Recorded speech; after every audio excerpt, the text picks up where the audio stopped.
ભગવાન થઈને પણ જેલમાં જન્મવાની સાથે જ પોતાના સગા મા બાપથી અલગ થઈ જવાનું. જ્યારે ગોકુળની અંદર માંડ સમજણા થયા હોય ત્યારે પોતાના પાલક માતા પિતાથી અલગ થઈ જવાનું. જીવનમાં પોતાનો પહેલો પ્રેમ રાધા મળવાનો હોય ત્યારે એનાથી અલગ થઈને મથુરાની અંદર પોતાના સગા મામા કંસનો વધ કરી લેવાનો. અને જ્યારે મથુરાની ગાદી મળવાની હોય ત્યારે ગાદી બીજાને આપી સાંદીપની ઋષિના આશ્રમમાં અભ્યાસ માટે જતું રહેવાનું.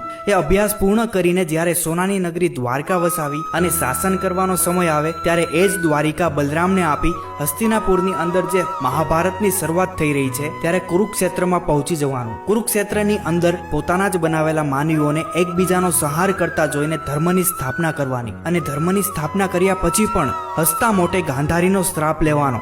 અને શ્રાપ લીધા પછી પોતાના જ યાદવોનો એકબીજાનો વિનાશ કરતા જોવાનો. અને છેવટે પોતે ભગવાન હોવા છતાં પણ એક પારધીના તીરથી સામાન્ય માણસની જેમ મૃત્યુને પ્રાપ્ત કરવાનું. અને પોતાનું શરીર છોડીને જગતના હૃદયમાં અમર બનીને રહેવાનો. જો આ બધું જોઈને પણ આપણને કૃષ્ણ વિષાદ યોગ ન થાય ને તો સમજજો, આ સફર એક માત્ર જીવન કથા નથી. આ તો યુગોથી યુગો સુધી ધર્મ, પ્રેમ અને ત્યાગનો જીવન શાસ્ત્ર છે. આ છે પુરુષમાંથી પૂર્ણ પુરુષોત્તમ થવાનો અખંડ માર્ગ.